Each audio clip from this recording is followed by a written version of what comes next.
Taylandning 5 o'xshamagan musofirlar lagerda turayotgan Uyg'urlarning murojaatnomasidan bu Uyg'urlarning 7 yildan buyon nachar sharoitlarda qanchalik ig'ir kunlarni beshidan kechirib kelayotganligidan boshqa ruhiy jihatdan cho'nqur iztirob chekib umidsizlikka patqanligi ma'lum bo'lgan edi. Uyg'ur musofirlari masalasiga izchil ko'ngil bo'lib kelayotgan xalqaro kishilik huquq tashkilotlaridan biri Kishilik huquqni kuzatish tashkilotining Osiyo ishlari direktori Sofi Richardson xonim Erkin Osiyo radiosining ziyoratini qabul qilganda mundaq dedi.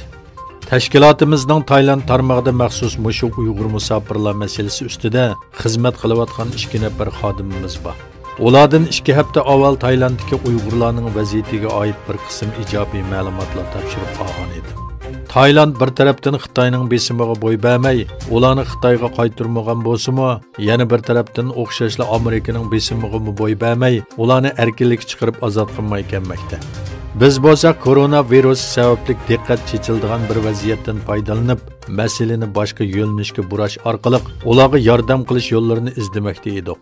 Bu ish nega boradi aniq bilmayman dedi.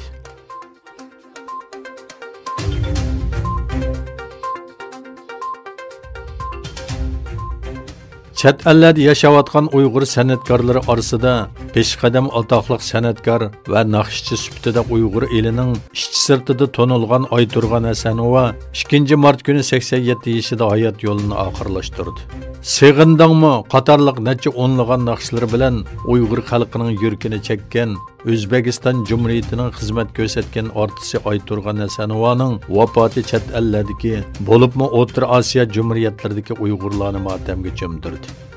Oyturg'an Hasanova 1933-yili G'oljida tug'ilgan bo'lib, madaniyat san'at sepidikilar bostirish va kurash nishoniga aylangan mezgillarda, ya'ni 1962-yili boshqa necha 10 minglagan Uyg'urlarga o'xshash vatanini tark etib Sovet ittifoqiga ko'chib ketishga majbur bo'lgan. 1970-yillarning oldi kaynida Oyturg'an Hasanova Toshkentda tashkillangan Uyg'ur muqom ansambliga taklif qilinib, Sovet ittifoqi Uyg'urlari ichidagi tonilgan muqomchilar bilan birlikda 12 muqomni aytish va plastinkaga elish ham ratlash xizmatlariga qatnashgan.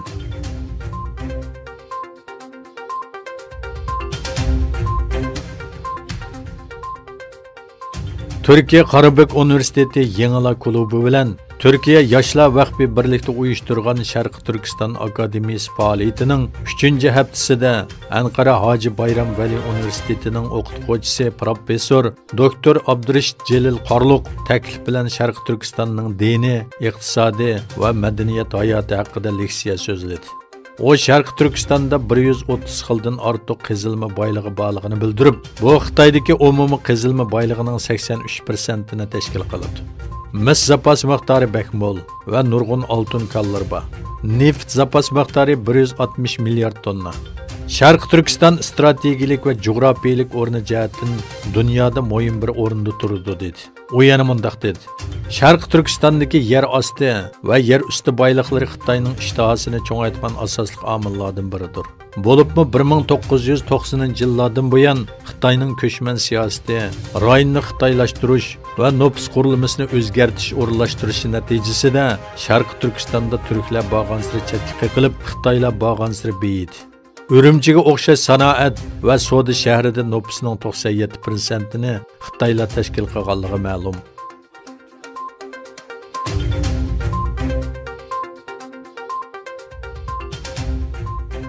Dünya Səhiyyə Təşkilatının baş iş becirgüçisi Tedros Adhanom Xitoydan boshqa Yaponiya, Koreya, Italiya va Eronning koronavirusining tarqalish ahvoli eng og'ir davlatlar ekanligini bildirdi. Dünya Səhiyyə Təşkilatının uçurlarına asoslanganda 62 davlatda taxminan 92 ming kishi koronavirusi bilan yuqumlangan. Dunyoni jiddiy holatga keltirgan koronavirusi bilan yuqumlanuvchilarning Xitoyda 80 mingdan ortiq, Koreyada 5186 nafar, Eronda 2336 nafar, Italiyada bo'lsa 2036 nafar ekanligi bildirildi. Dunyo miqyosida koronavirus sababli hayotidan ayrilganlar soni 3131 ga yetdi. Xitoydan qosil Eron va Italiyada o'lganlar eng ko'p. Yana bir tarafdan Amerikada yangi tipli koronavirus sababli hayotidan ayrilganlar soni 9 ga yetdi.